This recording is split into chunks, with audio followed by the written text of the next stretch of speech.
Warning: the following podcast contains violent scenes that may be unsettling to some listeners. Listener discretion is advised. In the fall of 1987, four men find themselves reunited with childhood friends for the first time in 10 years. They are drawn together by the mysterious death of a mentor they all cared for together as children. World of Darkness: The Ultimate Evil is a first edition Chronicles of Darkness game that takes place in Bismarck, North Dakota, and is inspired by the Satanic Panic of the 1980s. Remembrance is the first story arc that follows Alex, played by Adam B., Wayne, played by Adam C., Che, played by Andrew, and Michael, played by Slavic, as they discover the mysteries that surround them in their hometown. If you would like to contact us, you can reach us on Twitter at twin_cities_VTM or on Facebook at Twin Cities by Night. We hope you enjoy.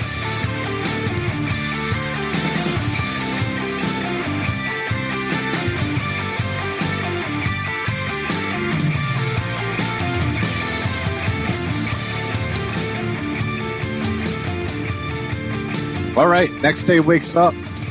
Next day, you probably wake up first, I'm sure, Mike, because I'm sure someone's probably sporting a hangover a little bit and everything like that. What are you going to go ahead and do there, Mike? I think I'm going to go for a morning jog.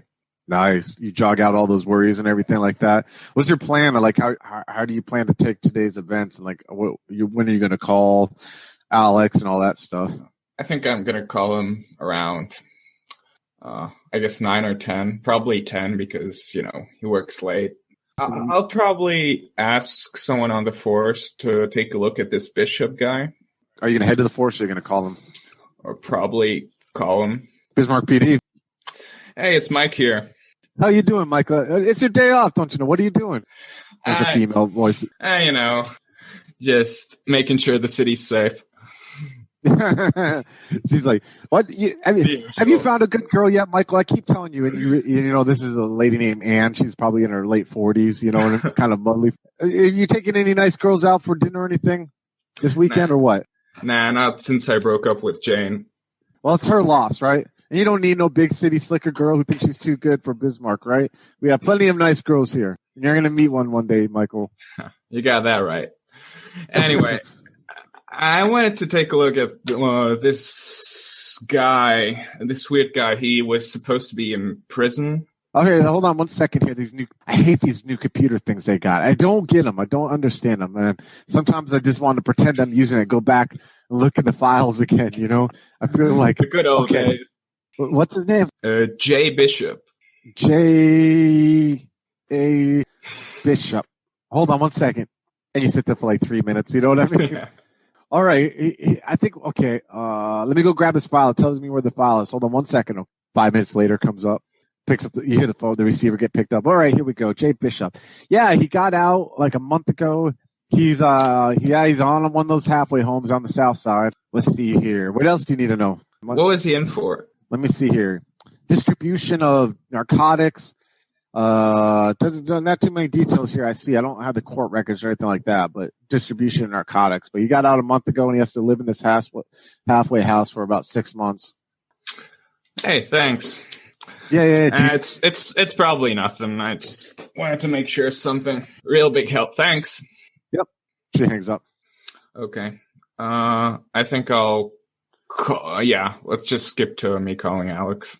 All right, Alex. Your dreams are kind of restless, kind of, having one of your fit-like dreams that you have sometimes, and you kind of hear through the dream the phone ringing, and eventually you hear your phone in your room. Swing my arm until it lands where it's supposed to, and I'll pick up the phone. Yeah. Hey, Alex, it's Mike. You awake? I am now. Yeah, I thought it was it. It's 10 a.m. Rise and shine. Oh, son of a bitch.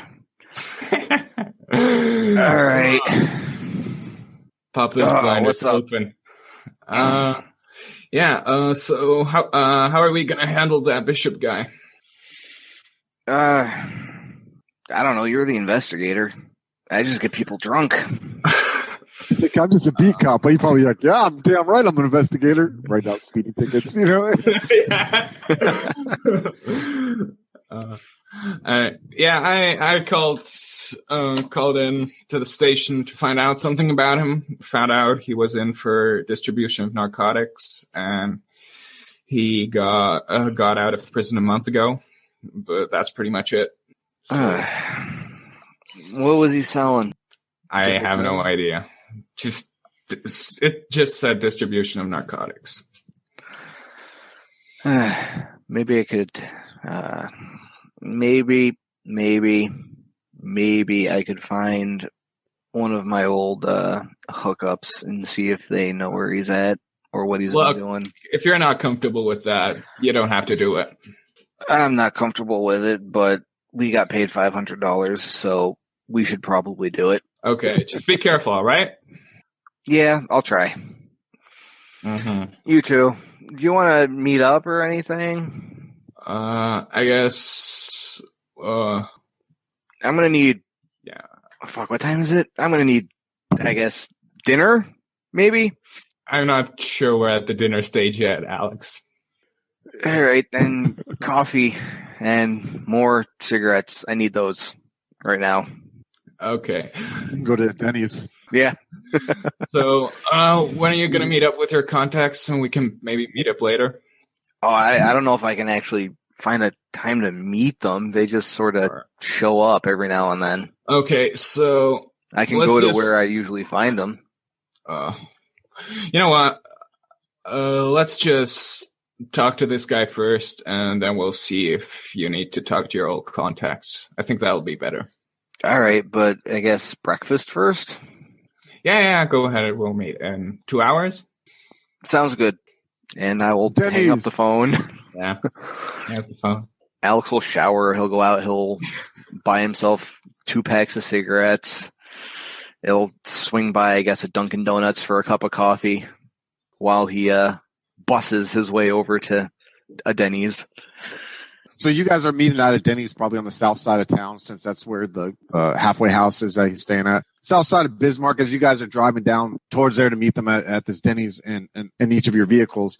The south side of Bismarck is where things start getting ran down. Like the north side is kind of where, like, by the Capitol and where some of the, there's still bad parts of the north side of town, like the northeast, but the south side of town is like where the stuff is like really bad, where a lot of the trailer parks are at, where like a lot of the old abandoned like kind of factory buildings are at and stuff like that. And that you're honestly, that's where they keep the halfway homes. And you know that, Mike, but you especially know that, Alex, from your drug days. You're either in Mandan a lot or you're down there in the south side there trying to score, which was a really hard thing to do in Bismarck for a drug like heroin, because it wasn't something that was easily found. Yeah. They're easily distributed like in the bigger cities and stuff like that. So as you guys meet at this Denny's, you're sitting face to face. Take it. Alex looks a little rough right now. Am I wrong? Oh yeah, he's trying to devour a hangover helper at the moment.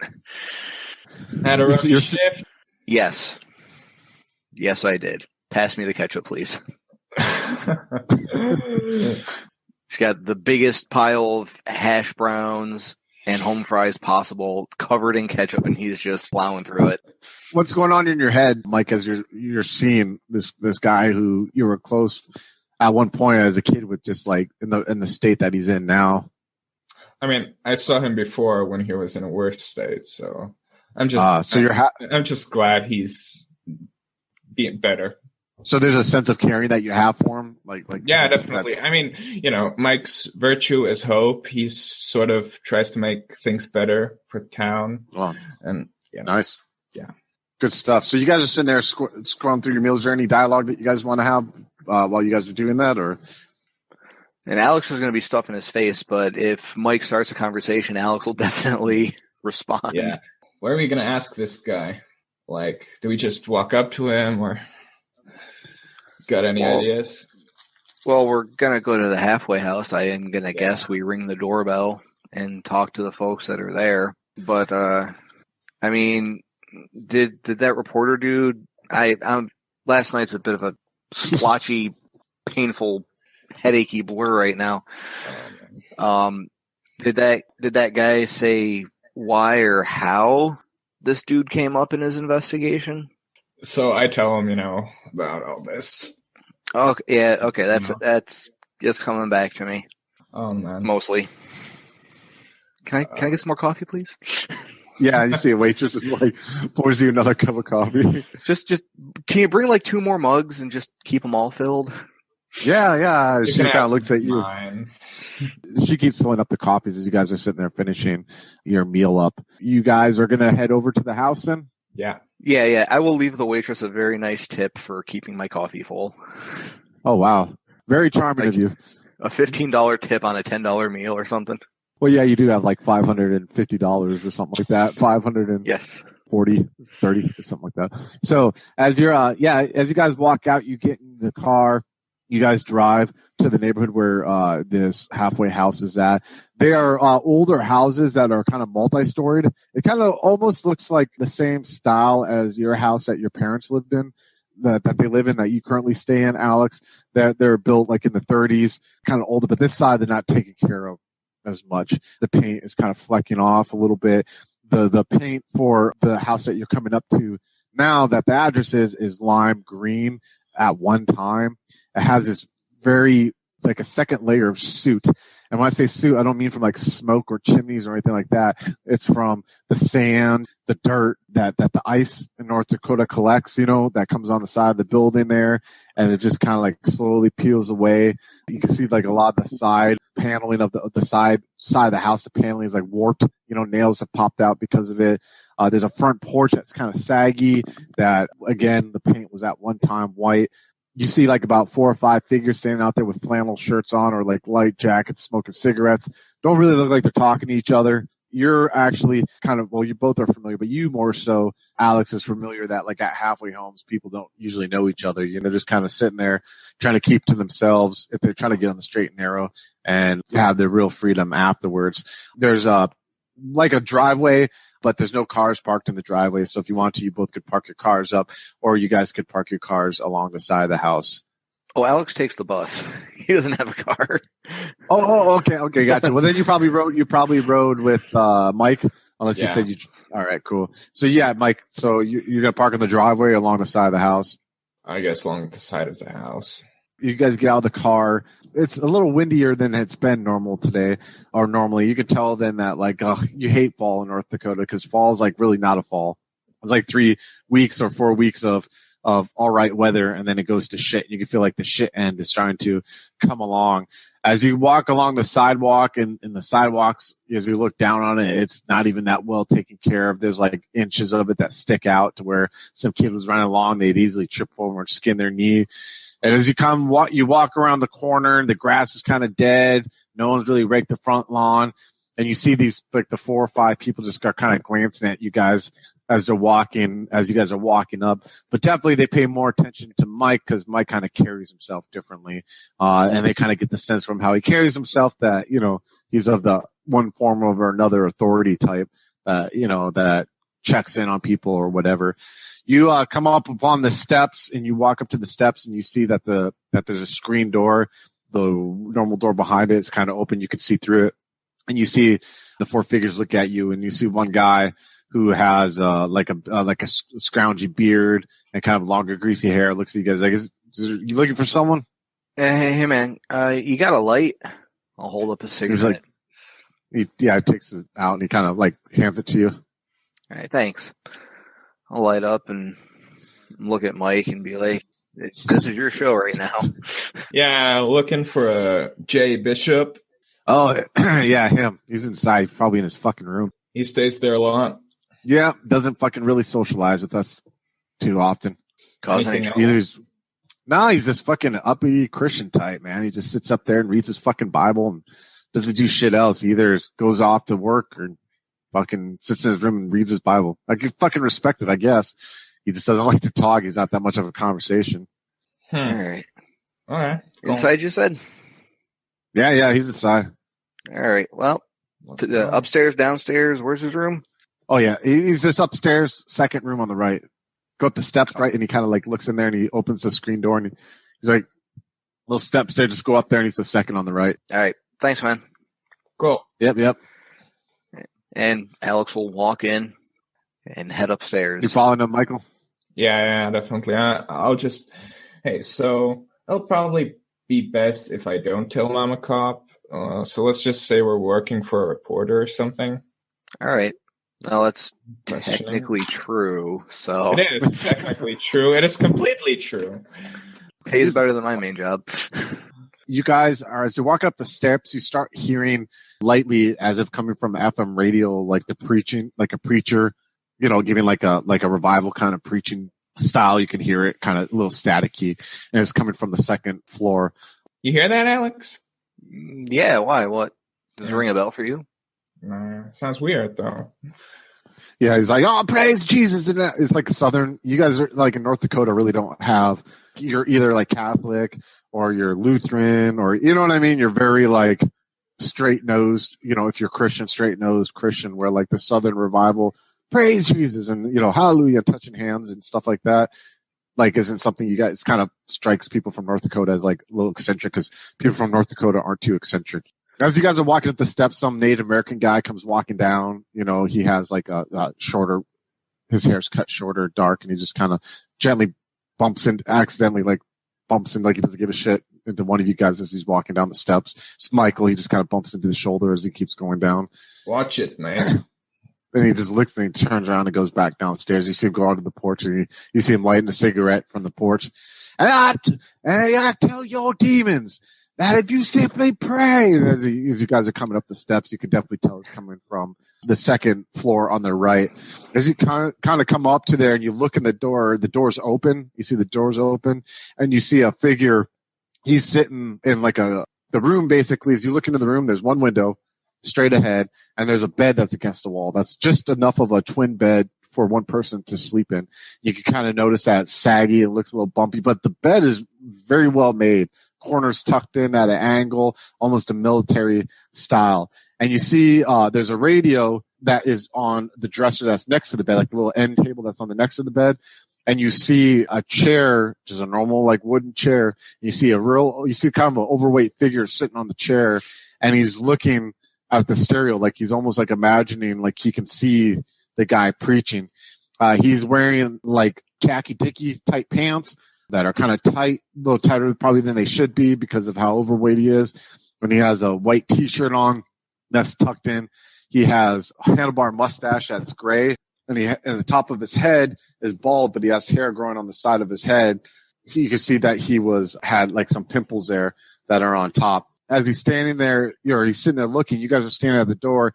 He turns around. He looks at both of you. I need you both to roll intelligence plus composure roll with a difficulty of +2. Yeah, 2 successes. Cool. So you got 1 success. As you guys are sitting there, you look at him, and this figure turns around. You guys make eye contact with them, and all of a sudden you're just slammed with the memory, and it's like almost like it overtakes your vision, and you both see like a face. The background is totally black, pitch black. It's almost as if the face is coming out of the blackness.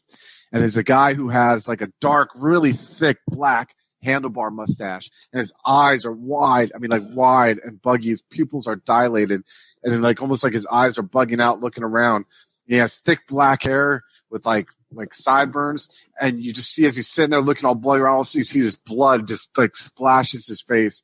Like his eyes are closed, his face is covered in red, and then his eyes open, and he's all buggy again, and he's staring at it. It's almost like your heartbeat almost skips a heart, and your body fills up with adrenaline, and then that memory just like leaves, and you're staring at this depressed and looking overweight guy, and you're realizing that this guy is just an older version of this intense fucking face that you saw, just covered in blood, that got splashed with blood at one point. All right, scene's on you. Go ahead.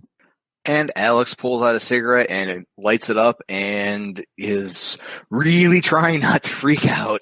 He's looking. He's like, is there something I can help you guys with? Actually, you can't. You're Mr. J. Bishop, right? Yeah, I'm him. What can I help you with? Yeah, we actually work for a reporter on no case, and we heard your name come up and just wanted to ask you something, maybe. Give you some cash for your cooperation. You see him, he gets up and he walks towards a dresser that you didn't see when you're looking through the door, but now that you kind of stepped into the door a little bit, and you, by the way, the room's like maybe like 10 by 8. It's not a big room, and he goes to the dresser and you see like there's like a crucifix there and like a Bible, and he kind of grabs the Bible and he goes to turns the chair to face you guys and sits down. He's like, the Lord tells me that to repent for my sins, I have to be willing to give back to the community. So whatever I can help you with, I'll help you with. And you don't have to worry about paying me, sir. I'll help. Wow, that's great. We actually heard your name come up in relation to the murder of Amanda Porter. I'm just going to be completely upfront about it.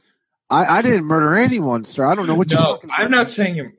No, I'm not saying you murdered her. I'm saying if you knew something about this, some shady stuff going on, something that could, point us to some place. I don't, sir. I don't even know no one named Amanda Porter, sir. Give me wits and composure. Yeah, 3 successes. I got 2. Mm-hmm. As you guys are sitting there, you're starting to realize like this guy's kind of like not too bright. You know what I mean? Like you're kind of picking up as he's talking to you and his responses, his overreaction, and it's like, oh, like he's not the sharpest tool in the shed. He's not the brightest of light bulbs, but he's like, oh, I didn't kill. No, I don't even know an Amanda Porter, sir. I'll just, say, no, we don't know. No, we know you didn't murder her or, didn't do anything to her. And it's just, if you can try it, we're on the same side here, we're trying to help the community, make sure this thing is solved. Make sure whoever has done this to her is put to justice. Who is this Amanda Porter? I haven't met any woman in a long time, to be honest with you, since I've been here. I've been gone for a while. Alex will sort of gather himself with a long drag on the cigarette. She worked at a camp back around 1977. You see him stop and he's like looking and he's kind of thinking. You see him look outside. The nice girl, Amanda. Amanda, the that's definitely her. The blonde hair, her and everything. I didn't hurt no Amanda. I wouldn't hurt her. She was real nice to me.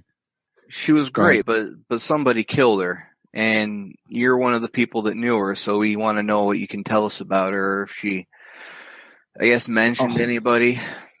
I could try to help. I don't remember too much from back then because I was doing a lot of the devil's poisons back then, and my both. My brain doesn't work too well. I wish I could help her. I knew she was. I remember her being a really nice girl and everything like that. I remember some of my friends though didn't like her too much for trying to help me out and everything.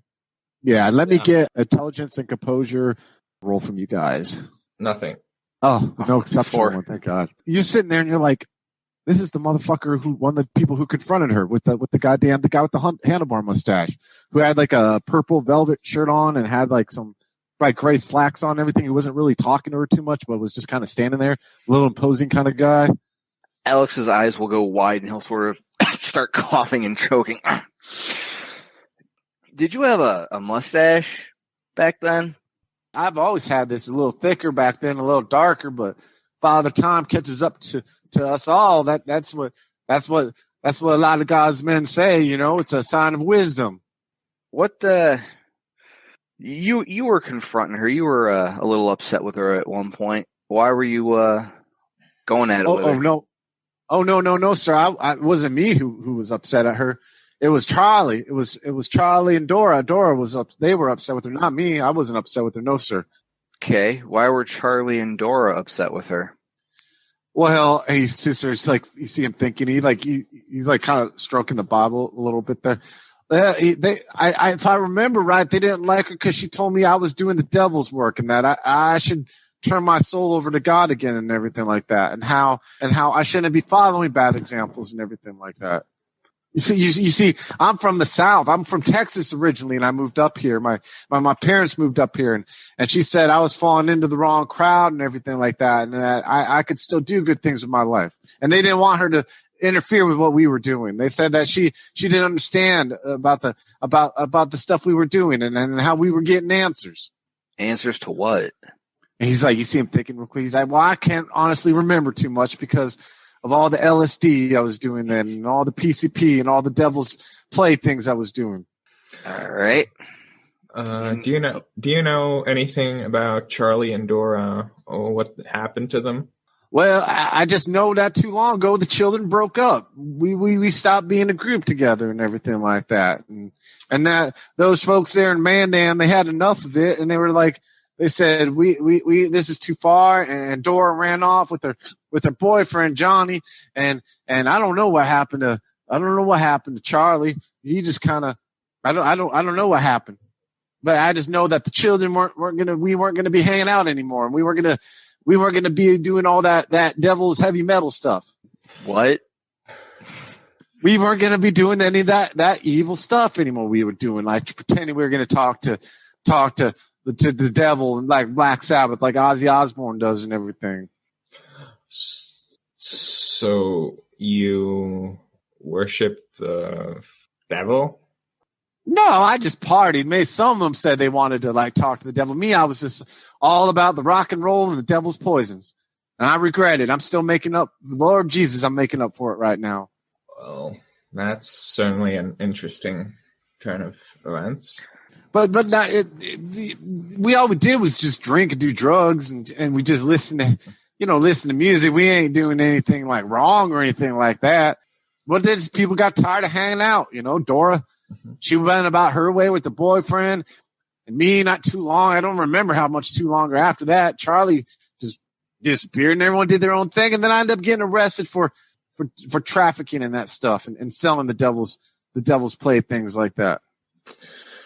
Okay, and they didn't ever hang out without you, right? You always hang out, all of you together, like as a group. Well, me and Dora did, especially. Dora, you see him get all shy and everything. Dora let me do a little hanky panky with her once in a while and everything like that. But so did Chuck. But then Johnny got all, he didn't like it too much once he found out. She went about her own way. But me and Chuck and Dora, we were especially tight. We all lived in Chuck's house. And the rest of the Mandan folks who were involved, they just kind of lived in their own things. Mm-hmm. And who are the Mandan folks? Oh, I can't remember their name. Ain't too many of them. We're about 5 or 6 of them.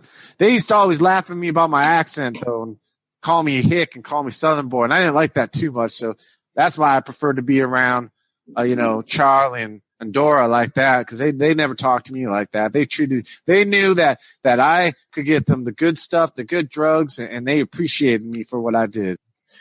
You mentioned Johnny. Who was he? Yeah, Johnny Vaughn. He was Dora's boyfriend. He said he wanted to make her an honest woman and everything, and she had no business being around people like us. I didn't like him too much. I thought he was kind of an asshole. To be honest, all he liked to do was talk about his car and all that stuff. But she just had enough of it. She didn't like the partying anymore. And she said it kind of got weird though too. She'd tell me sometimes that Charlie wanted to try some off the wall weird stuff and that too many people weren't too keen on it. You know what I mean? Out there stuff. What sort of stuff? He all talking about like he wanted to like, he kind of looks around and he's like, God forgive me for saying this, but like he wanted to learn how to speak demons and everything like that. But every damn time that we all joke around and pretend like we tried that, nothing would happen. We'd always just get high and drunk and not do anything and just end up listening to music. But Charlie started getting all weird about that stuff. Dora didn't like that at all. He was talking about, wanting to hurt animals and stuff like that. And sorry, that's where I draw the line. Why would I want to hurt a dog back then, no matter how high I was? Okay. And you're positively sure you don't know where we could find any of these people? So I know, honest to God, swear to God, when I changed my life to the sweet Lord Jesus, I just know that Dora she left with that Johnny Vaughn guy, but I don't know too much about Johnny Vaughn. Maybe she married him. I hope she did marry him. I hope she avoided that Charlie. Dora got a last name? There was Dora Bates was her name, and Johnny Vaughn. Okay. Is there anything else you can tell us about your group? Anything that stood out? Nah, just we just get drunk a lot and get high a lot, listen to some Black Sabbath and everything like that. Remember where you guys used to party? Yeah. Yeah, we'd party at Charlie's house all the time. Charlie's house was the place to party. But the people around the neighborhood didn't like it too much because they weren't used to our kind of music and our long hair and stuff like that. They weren't too keen on it. And could you tell us where his house is at? Man, I don't even remember. I don't know no address like that. I ain't too bright, especially nowadays. I do remember that tall-ass building, though. Seeing that tall-ass building all the time. Being high and looking up on that. Can you describe the building, at least? Outside? It's where all the grass is at and all that stuff, and all the poor people go. And you're starting to pick up that, like, maybe you might be talking about the Capitol building? Yeah, I meant the Charlie's house. It was around there somewhere. Around there. I don't know. I'm How sorry. did It's it been a look long like? time. It was painted like white. I remember it painted white. I remember that. A big white house. Well, it ain't too big. It was small. It was on a street that was up there by the Capitol building there. How did it look inside?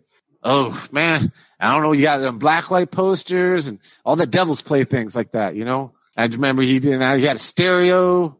He had some couches. He had a couple rooms, and he had a basement. That basement scared me, though. I didn't go in that basement too much. He didn't do too much in that basement. He always wanted me to go get some beer from there. I'd be like, you go get the beer yourself. Charlie, I ain't going to get no beer from there. But they'd always make fun of me how I talked and everything, and so I'd feel bad. So I'd go there, get the beer for him, so they'd leave me alone. I sort of turned to Alex. You got any more questions? No, I don't. Can I ask you one question? And I really don't mean to impede. And I know I want to help you out and everything like that, right? And I don't want to take none of your money, good sirs. But could you talk to the people who run this place and see if I could watch me some wrestling on TV? If they could let me watch some wrestling on TV since I helped you out? We'll see what we can do. Yeah, we'll talk to him. Thank you. Jesus praise you. Thank you so much. I appreciate it, sir. And thank you for not making fun of my voice. Everyone in this goddamn state makes fun of my voice and my accent. And you haven't even said one thing about it, and I appreciate it. You guys are very nice. Very nice. God bless you. You have an accent. God bless you, too. I'll secretly leave $20 on his bed. As you see, he grabs his Bible, then he goes and he's like turns up the sermon, the Southern Baptist sermon, as he sits there and he's just kind of rocking as he listens to it as you guys walk out.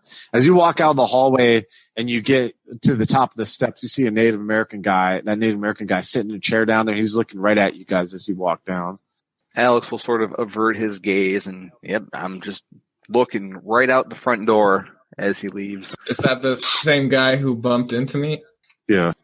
Yeah, probably just ignore him. As you guys make it out the door, walking towards the car, you see a couple more people out there smoking. For the most part, the guy who talked to you before, some overweight chick who has to sit down, looks like she can't stand up too long, and another guy, kind of an older guy, looks in his 50s, kind of hunched over, has like an Adam's apple, wearing like a John Deere hat and everything like that, kind of spotchy skin, who's smoking a cigarette, kind of like shaking a little bit. Yeah, Alex is just going to beeline right to the car. So you guys are walking to the car. Scenes on you guys. Go. Okay. So, what do you think? I thought the drugs made me retarded. Did you remember that too? I'm not sure what you're talking about, but if you're talking about the same thing I'm thinking, then yeah, probably. With the blood. Yeah. So, yeah. What was that? I don't know. It's weird, man. Yeah, I'm freaking the fuck out, man. I need a drink. Jeez, man. You could, slow down a bit and go for a jog. Or I could be blissfully unconscious. Well, where did that get you? I said unconscious. I didn't say high. Well, alcohol's still a drug, Thanks, Mom. I'm just saying, Anyway, you want me to drop you off somewhere? What time is it? It's probably, I would say, around 1:30 in the afternoon now. Why don't we get some lunch? Yeah, that sounds good. As you guys roll up, what do you guys feel like you want to eat? Just kind of burger place or something like that? Yeah. Go to McDonald's. All right, you guys are rolling up to like a McDonald's as you guys order your food and are sitting down and grabbing some grub, facing each other. Go ahead. Okay. So, what did you get out of all that? Well, they're all obviously a group of weirdos, a bunch of party animals who thought they were talking to Satan or something. I know. I mean, they could be involved in this, It's just the kind of thing these people would do. Yeah, well, if Dora and that Johnny guy went off and got married, then we could probably find them. Yeah. I mean, there's like maybe a wedding announcement in a newspaper or something. We could check the microfilm. Yeah. And then there's this Charlie guy who seemed the worst of the bunch. Yeah, I guess we have some leads, and I don't think we're gonna find Charlie easy, if at all. Yeah, I don't think so either. But we still have something, and I'll call what's his name's Terry's secretary and tell her what we found, and and maybe he can look through something that we can't. Yeah, exactly.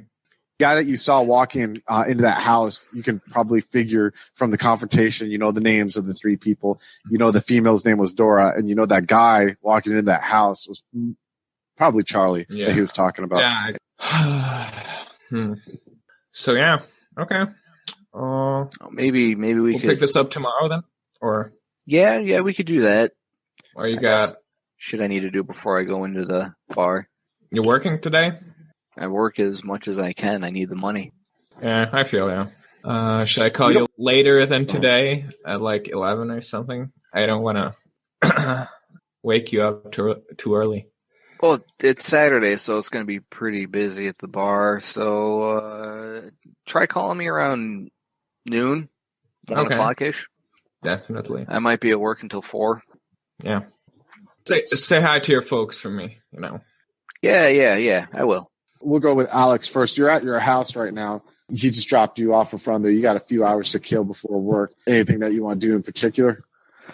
Yeah, actually. He'll try to draw the memory he had of the guy with the blood all over his face while drinking and smoking, trying to get it out onto paper so it doesn't come back to haunt him in a nightmare later. You mean like physically draw? Yeah, physically draw, like pull out the crayons and the pencils, whatnot. And the drugs. No, he's trying to stay away from the drugs. He's trying to. He's not trying to do it drug induced. You know what I mean? Feverishly scribbling with crayons to avoid sticking a needle in his arm. But you're just sitting there like just whatever, trying to get the demons out of your system. Yeah. I mean, in all reality, like it's a weird memory that you have to both of you guys, because the memory in itself isn't like a memory of a specific scene. Isn't even like could it be even distinguished as a memory? Could it even be labeled a memory, or distinguished from a vision? Could it be a vision? Could it be a memory? What could it be that you both had? All you saw was this guy's intense, obviously, and you would know this, Alex, more than Michael would, but like his face you saw was obviously on some kind of drug or something. Yeah. And hearing him talk about PCP and LSD, this guy wasn't like on the same trip you were when you were doing drugs. This guy was doing mind altering, leave you a husk like this guy is now. He was in hardcore mind fuck shit.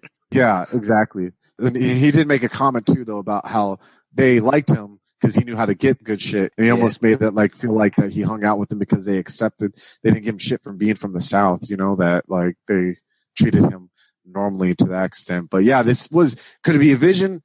Could it be a fucking memory of something? Could it be that your way are saying, but somehow having eye contact with this guy led you both to having a really freaked out fucking memory like that.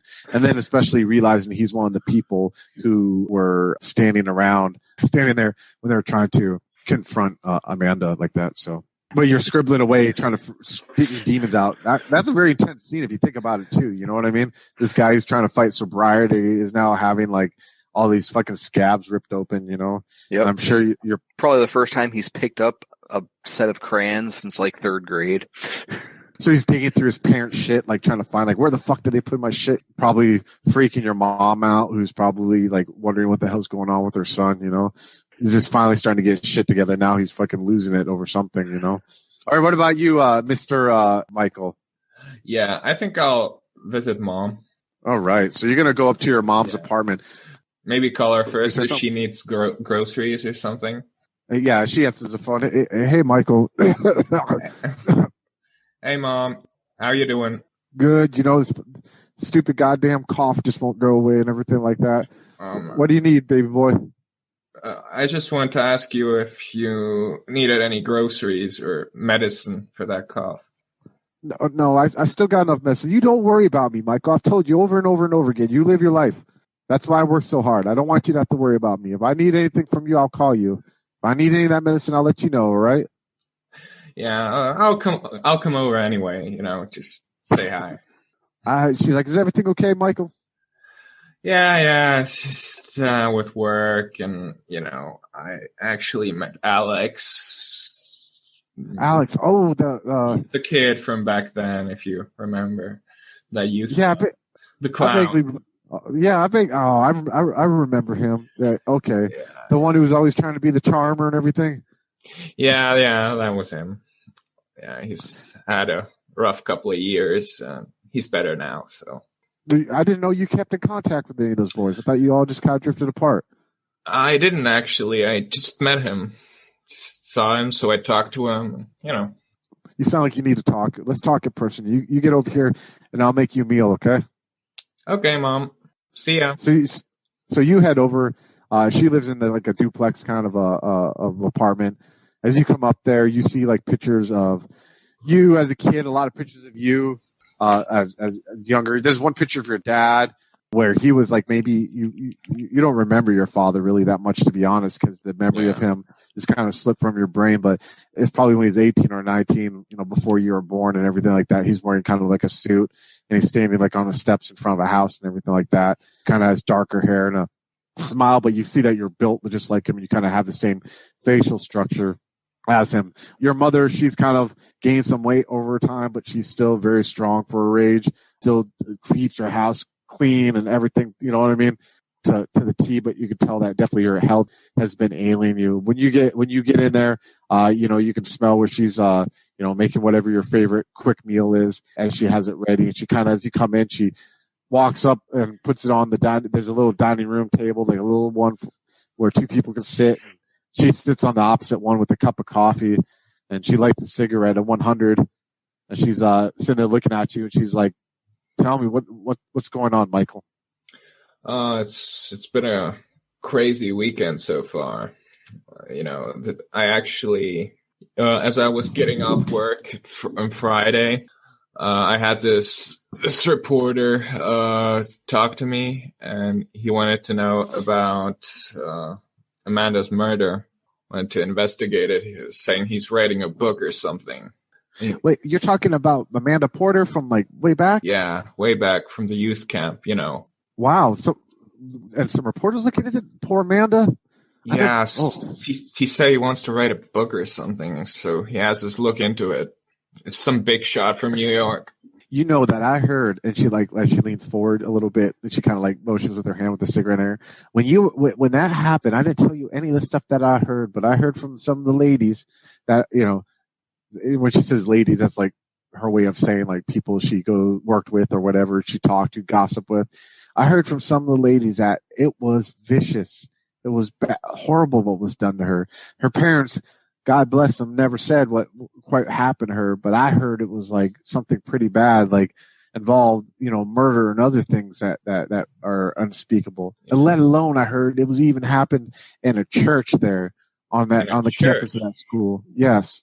Happened in a church on that college over there in California over there. Don't you know? Crazy world. So how did he find out that you what made him come to you? Yeah, I guess he heard something from the reports or something. I don't know. So me and Alex, said, why not?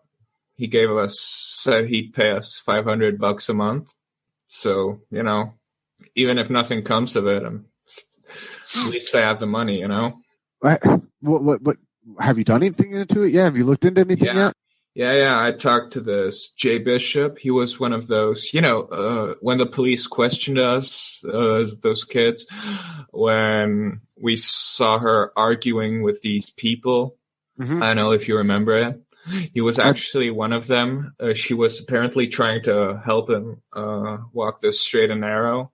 So they kind of, the other people from the group sort of started harassing her. Do you remember, Michael, about 2 years after that happened when you got in a fight with that boy? I got into a fight with a lot of boys. Well, she's like, I do know that, but it was that time where that boy called you weak and you were angry and you were crying when I came and got you when you got suspended from school, and you said that you didn't want to be called weak again because you said you would never be weak after you didn't do anything that day. Do you remember that? Yeah. So is this your way of not being weak again? Getting yourself involved in here? You are so much like your father in the good ways that he had. That I just want to make sure. I don't think anything will come of it, but I think frankly, it's better if Alex doesn't do it alone. And frankly, I think we can use the money. You could use the money. I don't need your money, Michael. I told you already. You spend your Michael. I'll take a look in the pantry and I'll buy whatever's missing because I know something's going to be missing because I know you, Mom, and I know you'd never ask me for help, but I'm going to do it anyway. She just kind of pats her hand, reaches across the table, and pats her hand. So she shakes her head. Did you talk to this Jay guy? Yeah. He didn't seem very bright and just started really Christian. And he sort of told us that he was about this group, how they were doing lots of drugs and stuff and some other weird shit. A lot of people in Bismarck were doing drugs and continue to do drugs. It's just kind of no one talks about it. They think they can ignore it, that everything's all peaceful here. And it was the 70s. Everyone was doing weird shit in the 70s. And he started talking about some demonic shit, like they were trying to worship Satan or something. Strange. What? Yeah. I see that in the news all the time. You know, I heard that like they have all those Satanist kids who listen to that heavy metal stuff and everything. All go behind the University of Mary and they draw those little evil pentagrams and stuff like that. That scares me every time I see one of those long-haired kids over there by Kirkwood Mall, by that arcade. Every time I go by there, like with their Metallica shirts and everything like that and all that, you know, like that is for the devil. But he said they did that in 1977. I never heard of none of that stuff happening back then. I mean, you see it on the news and on TV all the time now, but not back then. Yeah, I don't know what to make of it. Seems so weird. It just makes me question what I got myself into. Did he say anything about the other people that were with him? Yeah, there was this Dora Bates, a Charlie, and a Johnny Vaughn. What do you plan to do, though? Are you going to, I mean, you probably have a way to find out if those people are in town. Yeah, I'm going to investigate, see if anything comes of it, you know, try to get some more money out of this reporter. He really seemed like he didn't need it. So why is he writing a book? What does he write a book about? Just about Amanda? He's writing about this, you know about the son of Sam? I heard about him. Like he killed the 44 killer. In New York, he shot those girls, all the blonde-headed girls. Yeah. So he said, the reporter said he thought he wasn't working alone, or he heard it from the son of Sam, or not heard it, but read it from some kind of. She sits back real quick. She motions her fingers. She gets up, and you see her like waddle over to her magazine rack that she has next to her favorite reclining chair. And she's like digging through there, and she pulls out a magazine, and she sees you come back, and she comes back, and she's like flipping through it. And she's like, "Is this the guy?" And she like pulls a page. And you see a picture of the guy that talked to you, you know, Terry Murphy, except he's wearing like a nice suit and everything. He has a smile. Yeah, that's him. Next to another guy. You know something about him? Yeah, and she motions us to the story headline, and it's like, you know, it's like New York reporter and former New York detective think that Son of Sam wasn't the only killer, you know, only active killer in 1975. And she's like, "This is him? You're working with this guy?" For this guy, not with him. Yeah, but why? But she's like, you see, like her finger. She goes, "It says nothing about North Dakota in here. Nothing." She's like, Michael. You're just like the archangel that I named you after, and you got that same spirit that your father has. You're doing good things here. Yes, work for the man, help the man out if that's what he's doing. All right. Can't say the work's been hard so far, so. Yeah, and you keep that money to yourself, and you save that money, then you could go on a vacation. Maybe you could call up Jane, and you can make things work with Jane again. I don't think that's gonna. I think that ship has sailed, Mom. I need some grandkids here soon, you know? We talked about this, Ma. I understand. Anyway, tell me, I'm proud of what you. do you need? Food, groceries, I don't need anything. What I need is, how about this? Next Friday night, me and you, we can go to a nice dinner. We can go out back or something and have a dinner. And then we could talk and you could tell me how this is going for you. And then maybe we could come back and watch a movie here or something. We could go to one of those places and rent one of those movies for that player you got from me last year. Okay, Mom. So, all right, Alex, you're sitting there just, what's going on in your head too while you're like, just like mawing on these like crayons and just trying to like work out this shit inside you? There's honestly not a lot going on in his head aside from what the fuck is going on right now. I thought I put all this past me. Why is this shit coming up again? And why is it freaking me out so much? So is you sitting there screaming along? Do you just want the hours to go by until your shift, or is there anything? Because you notice like your mother's kind of like a couple times opened the door and looked at you as you're sitting there in your room, like you know, at the I take it there's like a desk there, or you're just sitting in a chair with a pad or something to that extent, just like going crazy. And she just like has kind of getting the vibe that he needs to be left alone. And yeah, he's probably sitting at a desk.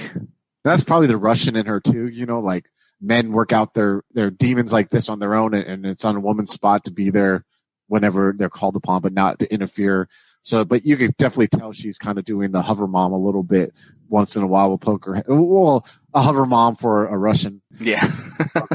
As she's just kind of like poking her head in there and all that stuff. Soon it comes around, you look, and you have this clock.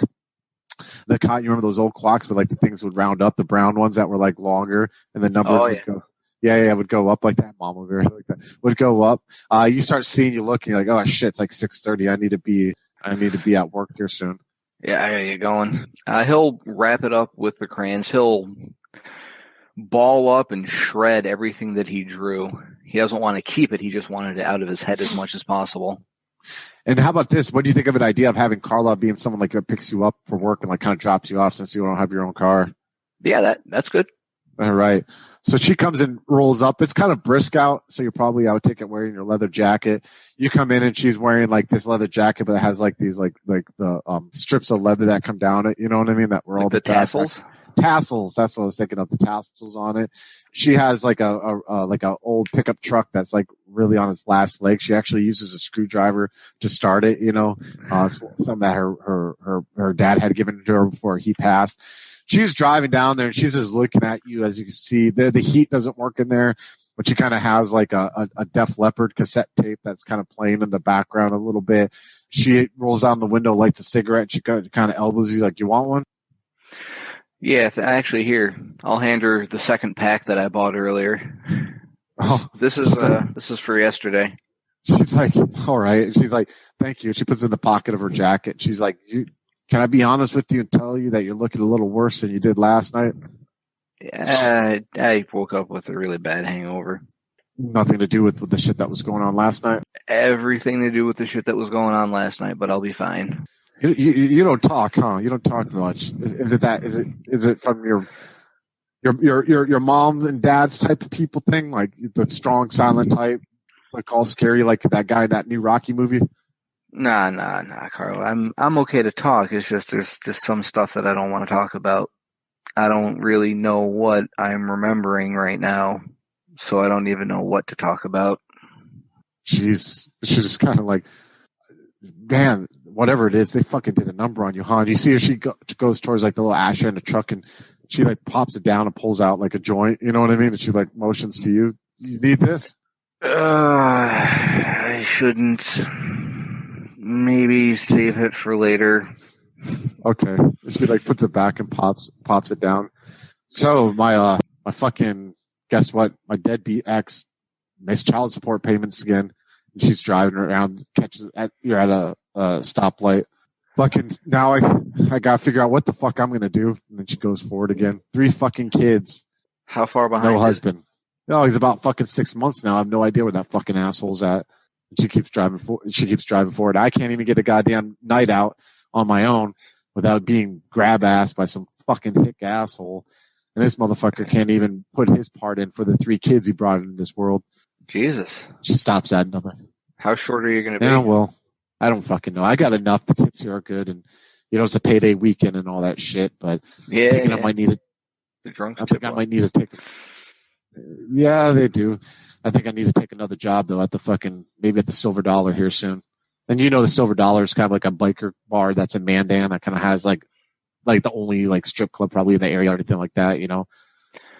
Nah. You don't want to do that. That you got your kids. Oh no, I ain't showing no skin. I'm talking about just being a fucking waitress, but I don't even know if I want to work there. I heard it gets pretty fucking rough there. Yeah, I mean, you're gonna pay the gas to get out there. Is it going to be worth it? No, I know. I'm just feeling sorry for myself here, but it is what it is. It'll work out, I guess. But we'll see. Don't you have a lawyer or someone that could track him down? I don't got money for a lawyer. Shit. You see the same minimum wage I'm getting fucking paid here. Living in a goddamn fucking apartment that's already a low-income HUD housing apartment. It's all I can fucking do. You know what my mistake was even marrying that asshole. I should have just said no. I should have just gone off and went to California or New York or somewhere else. As you guys get to work, you guys get there, she pulls up in the driveway. She gets out, fucking throws her cigarette on the ground, grabs her purse and walks in, and she's like, all right. Well, she's like, I'll see you later tonight. She goes through like into the area where the waitresses, you know what I mean? I'll have put their bags and shit like that. As she goes in, I'll hang out in the truck for a minute and finish a cigarette. After she goes in, I'll try to sneak over to the nurse's station to slip 100 into her purse. Okay, I'll give you two options. I don't want to make you roll. I'd rather, you know what I mean, have that be successful. But if you want to roll to see, you know what I mean, for like you know what I mean, to see what happens, or if you want to go along with me just letting it happen, it's your call. Yeah, Dex larceny, and you have 2, and you have 2. So you have 4. I would say with the fact that you're not really trying to do something bad, that you're trying to do something good, I'd give you a +1 for that if you want to roll it, or if not, I'll just let you do it. Man. Yeah, give it a roll. See if she notices. So you got 1 success. I mean, you're able to do it. Okay. You kind of bumped into a couple chicks, and you're like, and you put like, you know what I mean? You drop 100 in her wallet, and then you go back to as you're doing your things. You're doing what you do to prep for your shift. As everything's going on, and you're all like, getting caught into the hubbub of stuff. You are sitting there getting a drink ready, and you feel this kiss on your cheek, and you look up, and she's like, "You're a fucking asshole. You know that, but thank you." And she turns around and walks off as you kind of like get this warm sense that maybe the good that you did right now will kind of counteract the memory that you just had. Hello, folks. Have you ever wished you could have an easy way to find gameplay videos and podcasts, or just media in general that deals with your favorite White Wolf role-playing games? Or have you ever wished you could find a forum to share gameplay that you have recorded, one which wouldn't be drowned out by random posts and discussion, so that your media could get the attention you want? Well, we have the answer for you in a Facebook group we run called White Wolf RPGs Gameplay and Media.